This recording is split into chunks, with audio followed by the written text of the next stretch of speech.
तो good morning student. आज इतिहास का चौथा पार्ट है जिसका लेक्चर शुरू कर रहे हैं।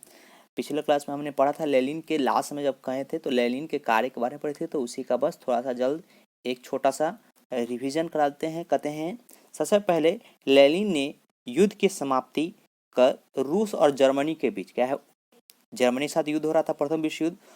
इसी बीच उसने 1918 में ब्रेस्ट लिटोस्क की संधि, क्या है, अपनाकर उसने क्या किया था, युद्ध की समाप्ति कराई थी और रूस को, क्या है, रूस को प्रथम विश्व युद्ध से एकदम अलग कर लिया था। दूसरा कहता है प्रतिक्रांति का दमन। उसने क्या किया था कि एक ऐसी, कहता है चेक, देखिए चेक नामक पुलिस दस्ता का गठन किया था, जिसका कार्य क्या था कि सरकार के खिलाफ अगर कोई बोलने वाले या कोई संगठन काम करने वाले थे तो यह संगठन, यह जो चेक नामक पुलिस दस्ता था वो उन्हें क्या करते थे, उन्हें गिरफ्तार करते थे। दूसरा आर्थिक व्यवस्था तथा नई नीति 1921 में लेनिन ने लागू की थी। सामाजिक सुधार, याद रहे सामाजिक सुधार उसने क्या किया था कि सामाजिक सुधार में पादरी, कहता है पादरी से क्या किया था, शिक्षा व्यवस्था लेकर अपने पास रख लिया था और उसे क्या, सर्व शिक्षा के अभियान के तहत उन्होंने सबको शिक्षा दी थी। प्रशासनिक सुधार, उन्होंने बहुत स्तरों पर प्रशासनिक सुधार किया था, इस पर हम पहले बात कर चुके हैं। नए संविधान का निर्माण कर उसने रूस को रूसी सोशलिस्ट फेडरल सोवियत रिपब्लिक घोषित किया था, बाद में रूस सोवियत संघ बना था। तो यह इंपॉर्टेंट है लेनिन के कार्य के बारे में के लिए, यह लेनिन का पिछले का हमने बताया भी था, तो ये 6 पॉइंट भी आपके लिए बहुत ही इंपॉर्टेंट है। अब आते हैं नई आर्थिक नीति क्या थी, पूछेगा आपसे एग्जाम में लेनिन की नई आर्थिक नीति क्या थी। तो कहता है लेनिन ने 1921 में नई आर्थिक नीति को लागू किया था, जिसमें सर्वहार वर्ग के कुछ अधिकारों को समाप्त कर देता। सर्वहार वर्ग क्या है, जो सर्वहार वर्ग थे उनको कुछ अधिकार मिला था, उनको क्या कर दिया था, उन्होंने एकदम से समाप्त कर दिया था। ये भी इंपॉर्टेंट है, देखिएगा लेनिन ने 1921 में नई आर्थिक नीति अपनाई थी। नई आर्थिक नीति मतलब क्या है कि देश में पहले से बहुत सी आर्थिक नीति रही होंगी, उन सभी को समाप्त कर उसने क्या था, एक नई व्यवस्था, क्या है, एक नई व्यवस्था लागू की थी, जिसमें क्या था, सर्वहार वर्ग के कुछ अधिकार उन्होंने क्या किया था, समाप्त कर दिया था। इसलिए कहा जाता है, इसीलिए इसे क्या कहा जाता है, लेनिन की नई आर्थिक नीति मार्क्सवाद सिद्धांतों के साथ एक समझौता था। कि मतलब जो लेनिन ने कहा, मतलब जो मार्क्सवाद हो तो इसके अंतर्गत कहा जाता है कि नहीं, सभी को एक समान अधिकार मिलेगा। तो उसी अधिकार के तहत उन्होंने क्या किया था, जो भी किसी खास वर्ग को कुछ विशेष अधिकार प्राप्त था उन्होंने उसे क्या किया था, छीन लिया था। कहता नई आर्थिक नीति के कुछ मुख्य बातें थी। अब क्या है, आप आराम से भी ये लिख सकते हैं कि नई लेनिन ने नई आर्थिक नीति 1921 में लागू की थी, जिसमें सर्वहार वर्ग के कुछ अधिकार समाप्त कर दिए गए थे। और नई आर्थिक की मुख्य बातें कुछ निम्न है। अब देखिए पहला जो इम्पोर्टेंट कहता है, किसानों को अनाज के बदले एक निश्चित कर निर्धारित कर दिया गया था। पहले क्या था, किसान कम अनाज हो या ज़्यादा अनाज हो, उन्हें क्या किया था कि एक समान कर देना पड़ता था, या उनको हमेशा ज़्यादा ही कर देना पड़ता था। इसलिए लेनिन ने क्या किया था, कहा कि नहीं, उनको अनाज के बदले एक क्या है, एक निश्चित रकम ही क्या होगा, देना पड़ेगा। कहता है भूमि को व्यवहारिक रूप से किसानों को दे दिया गया। अब यह इंपॉर्टेंट है, पहले क्या था कि पूरे जमीन पर अधिकार किसका होता था, उनको राजा का होता था या चर्च के अधिकार के पास रहता था।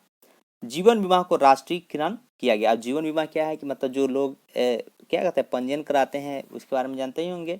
जीवन बीमा उन्होंने राष्ट्रीयकरण का मतलब क्या है, जीवन बीमा अब क्या है, राष्ट्र के अधीन रहेगा। 20 से कम, कहता है 20 से कम मजदूर वाले उद्योग को निजी स्वामित्व का अधिकार दिया गया। पहले क्या होता था कि जैसे सरकारी नहीं, उनको क्या कहा गया कि भाई निजी मतलब क्या, स्वामित्व अपने के, एक प्राइवेट, क्या कहता है, प्राइवेट कंपनी के रूप में उसको दर्ज किया गया। बैंकों का क्या है, बैंकों को विकेंद्रीकरण किया गया। अब बैंक का विकेंद्रीकरण मतलब क्या है कि अलग अलग उनको बांट दिया गया। ट्रेड यूनियन क्या है, ट्रेड यूनियन की सदस्यता को समाप्त कर दिया गया। ट्रेड यूनियन मतलब क्या है, जो संगठन होते थे उनको क्या किया, समाप्त कर दिया गया। विदेशी पूंजी पर पाबंदी लगाई गई, जो विदेश से धन आ रहा था उस पर भी क्या कर दी गई, पाबंदी लगा दी कि वो उसे इन्वेस्ट करके क्या करेंगे, देश को एक तरह से गुलाम बनाने की कोशिश करेंगे। तो इन सब भी पर रोकने का क्या किया था, इनका मतलब उन्होंने पाबंदी लगा दी थी। तो यह क्या है, नई आर्थिक नीति के तहत इतना बात है। तो इसमें से मुख्य बात आपको याद होना चाहिए, किसानों को अनाज का उल्लेख निश्चित कर दिया गया, भूमि को व्यवहारिक रूप से किसानों को दे दिया गया, कहता है 20 से कम मजदूर वाले उद्योग को निजी स्वामित्व का अधिकार दिया गया है, जीवन बीमा को राष्ट्रीयकरण किया गया, बैंकों को विकेंद्रीकरण किया गया, विदेशी पूंजी पर पाबंदी लगाई गई। अगर बुक के लैंग्वेज से देखा जाए, अगर बुक के लैंग्वेज से देखा जाए तो नई आर्थिक नीति क्या है?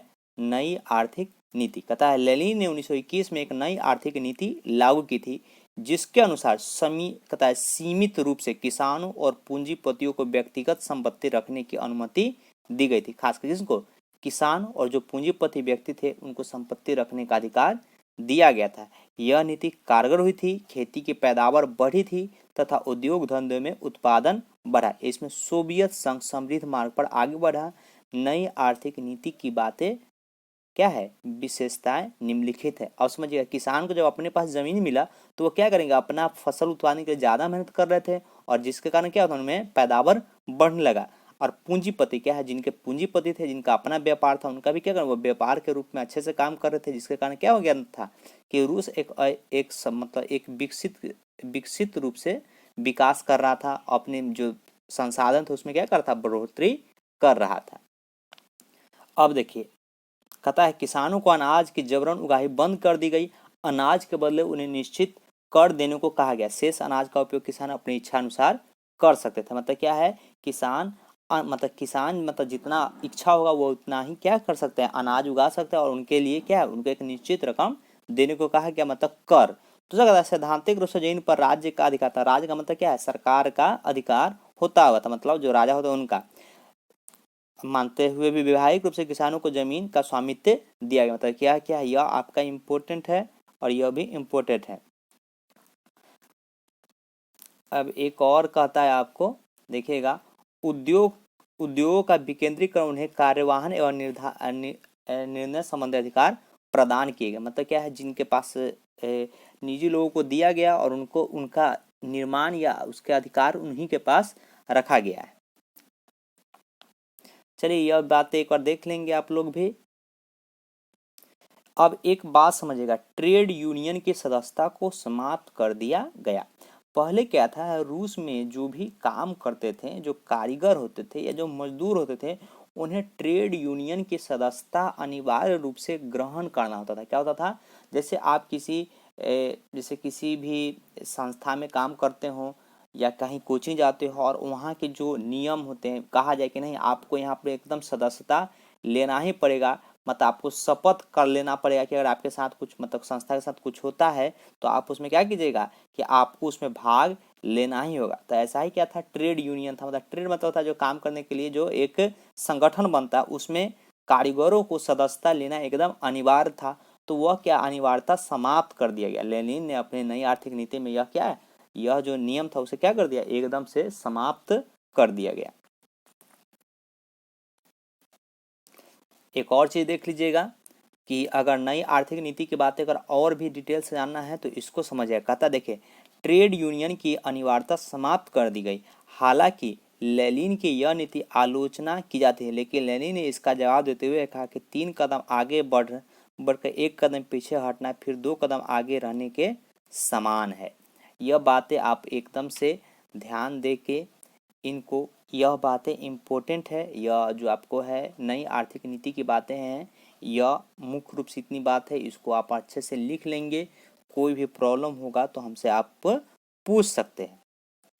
देखिए, विदेशी पूंजी पर सीमित तौर पर आमंत्रित किए, मतलब क्या है? आमंत्रित या नियंत्रण। मतलब क्या है कि विदेशी पूंजी को भेजना और लेने पर क्या क्या था? एक रूप से एकदम से उस पर मतलब उनको क्या क्या था? नियंत्रण किया गया था। कहता है उद्योग का वर्गीकरण किया गया। निर्णय एवं क्रियान्वयन के बारे में विभिन्न इकाइयों में काफ़ी छूट दी गई। क्यों ऐसा? इसलिए किया गया क्योंकि जो व्यापार वर्ग के लोग होते हैं वो चाहते हैं कि हम खुद से अपना ही क्या करें? डिसीजन ले पाएँ, खुद से हम निर्णय लें। यही कारण था कि लेनिन की जो नई आर्थिक नीति थी वो रूस के लिए बहुत ज़्यादा फायदेमंद हुई थी। अब देखिए, एक आपका टॉपिक है लेनिन के बाद सोवियत संघ। क्या है? लेनिन के बाद सोवियत संघ। तो देखिए, एक था स्टालिन। क्या है? स्टालिन था जो कहता है 1924 में रूस की जनता, क्या है? 1924 में रूस की जनता लेनिन की मृत्यु के बाद रूस की सत्ता के लिए संघर्ष करते थे। जो रूस के जो जनता थे वह लेनिन की मृत्यु के बाद क्या करते थे, संघर्ष करते थे, मतलब अपना जगह स्थापित करते थे। और उनमें किसको विजय मिलती है, तो स्टालिन को विजय मिलती है। क्या है, स्टालिन क्या था, एक निरंकुश शासक है। एक स्टालिन का थोड़ा सा फोटो आपको दिखाते हैं, देखिएगा। उसका फोटो कुछ इस तरह का है, ठीक है। तो आप इनको गौर से देख लीजिए। स्टालिन थोड़ा सा निरंकुश शासक के रूप में ये क्या हुआ था, बहुत ही ज्यादा विख्यात हुआ था।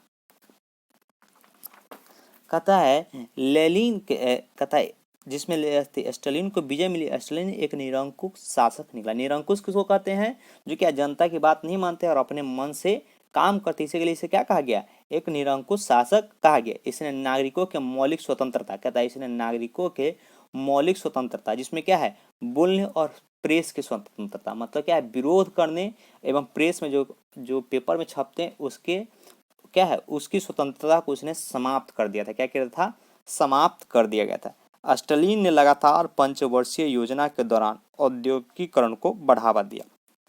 जैसे जिस तरह से लेनिन ने किसानों के लिए मेहनत किया था, उसी तरह स्टालिन ने क्या किया था कि हर पंचवर्षीय योजना के तहत औद्योगिकीकरण को उसने बढ़ावा दिया। इससे फायदा क्या हुआ कि रूस देखते ही देखते क्या हो गया था, इस विश्व शक्ति के रूप में विख्यात हो गया था। मतलब क्या है, उसकी जो पैसे थी, पूंजी थी, अर्थव्यवस्था वो क्या हो गई थी, अर्थ औद्योगिकीकरण के कारण बहुत ही ज्यादा मजबूत हो गई थी। कहता है वही कह रहा है, औद्योगिकरण को बढ़ावा दिया और देखते ही देखते रूस विश्व का एक महाशक्ति बनकर उभरा है। द्वितीय विश्व युद्ध के समय, कहता है द्वितीय विश्व युद्ध के समय अमेरिका और इंग्लैंड के प्रधानमंत्री के साथ क्या है, जब समाप्त होता है तो कहता है प्रधानमंत्री के साथ स्टालिन को भी आमंत्रित किया गया था। यह बहुत बड़ी बात है कि जो देश द्वितीय विश्व युद्ध में भाग भी नहीं ले रहा था, उस देश के, कहता है उस देश के जो मालिक है उनको बुलाया गया। यह अपने आप में क्या थी, बहुत बड़ी बात थी। आमंत्रित किया जाता था। कहता 1953 तक स्टालिन अपने मृत्यु काल तक एक निरंकुश शासक के रूप में शासन करता रहा। एक और चीज है, इसने किसानों को जबरदस्ती खेती करवाया था। क्या किया था, इसने किसानों को जबरदस्ती खेती करवाया था। और इसी के प्रयास ने क्या किया था, मतलब स्टालिन के प्रयास ने रूस को क्या किया था, एक महाशक्तिशाली के रूप में विकसित किया था। अब देखिए रूसी क्रांति का प्रभाव, रूसी क्रांति का क्या प्रभाव पड़ा होगा। तो कहता है रूसी क्रांति के पश्चात सर्वप्रथम सर्वहार वर्ग रूस की सत्ता में स्थापित है। मतलब सर्वहार वर्ग मतलब क्या, जो निम्न वर्ग होते हैं, क्या जो मध्य वर्ग के लोग होते हैं, वह पहली बार क्या हुए थे, सत्ता में स्थापित हुए थे। और जिसके कारण विश्व के अनेक भागों में, विश्व के अनेक भागों में सर्वहार वर्ग द्वारा आंदोलन प्रारंभ हो गया था। मतलब सर्वहार मतलब क्या, जो मजदूर वर्ग हैं वो लोग क्या करने लगे थे, आंदोलन करना शुरू कर दिए थे। मतलब कि सबसे पहले जहाँ पर जो मजदूर वर्ग का शासन है, अगर साधारण शब्द में कहा जाए कि मजदूर वर्ग का अगर शासन सबसे पहले कहाँ स्थापित हुआ था, तो रूस में स्थापित हुआ था। उसके बाद विश्व के सभी भागों में जितने भी मजदूर थे उनमें क्या हो गया था, आंदोलन शुरू हो गया था। कहता है रूसी क्रांति के बाद क्या है, रूसी क्रांति के बाद विश्व दो समुदाय में बट गया था। याद कीजिए पहले बताया साम्यवादी या समाजवाद और पूंजीवाद। क्या है, समाजवाद और पूंजीवाद। मतलब जब रूस में क्रांति हुआ था उसके दो वर्ग में देश पूरे विश्व थे, वो दो वर्ग में बट गए थे। एक थे पूंजीवादी में और दूसरा साम्यवाद में। कहता साम्यवाद का नेता रूस और पूंजीवाद का नेता कौन बना था, अमेरिका बना था। पूंजीवाद मतलब क्या है कि निजी स्वामित्व पर किसका, निजी लोगों का अधिकार होता है। और जिसमें साम्यवादी मतलब क्या है, निजी समुदाय पर किनका अधिकार होता है, तो पूरा मतलब सर्वहार वर्ग का ही अधिकार होता है। मतलब मजदूरों का अधिकार, मतलब उनके सरकार का अधिकार होता है, जिनका लाभ पूरा लाभ किसको मिलता है, पूरा समुदाय को मिलता है। रूसी क्रांति के पश्चात साम्यवादी और पूंजीवादी के बीच क्या हो गया था, शीत युद्ध प्रारंभ हो गया था। अब देखिए शीत युद्ध क्या होता है कि मतलब जब द्वितीय विश्व युद्ध समाप्त हुआ तो शीत युद्ध में क्या होता था कि कूटनीतिक लड़ाई होती थी। मतलब क्या है, कूटनीतिक मतलब क्या है कि विचारों से लड़ाई। मतलब क्या है, विचारों से लड़ाई, मतलब देश को आगे कैसे, मतलब नीति में लड़ाई, पूंजी में लड़ाई। जैसे उस समय क्या हुआ था कि जब द्वितीय विश्व युद्ध समाप्त हुआ तो अंतरिक्ष में क्या है, अंतरिक्ष में पहुंचने की लड़ाई की होड़ मच गई थी। सबसे पहले मतलब जब रूस ने अपना अंतरिक्ष यान स्पेस में भेजा तो इस बात को अमेरिका बहुत ज़्यादा विचलित हो गया और उसने कहा कि नहीं, हम चंद्रमा पर भेजेंगे। इस तरह की लड़ाई को क्या कहा जाता है, शीत युद्ध कहा जाता है। इसमें क्या है, गोला बारूद का इस्तेमाल ना होकर क्या होता है, बातचीत का ही युद्ध होता है। कहता है शीत युद्ध एक वैचारिक युद्ध है जिसमें अस्त्रों के स्थान पर वाक द्वारा हमला किया जाता था। मतलब क्या है, एक दूसरा पे सिर्फ बात के माध्यम से ही हमला किया जाना। कहता है रूस क्रांति के पश्चात एशिया तथा अफ्रीकी देशों में उपनिवेश, कहता उपनिवेश से मुक्ति पाने के लिए आंदोलन किया जाने लगा। इसी के बाद से क्या हुआ था कि अफ्रीका बहुत से जो देश थे वह क्या खुद मतलब आज़ाद होने के लिए क्या करने लगे थे, आंदोलन करने लगे थे, क्योंकि उन्हें मालूम चल चुका था कि जो मजदूर की शक्ति क्या है, बहुत ज़्यादा है।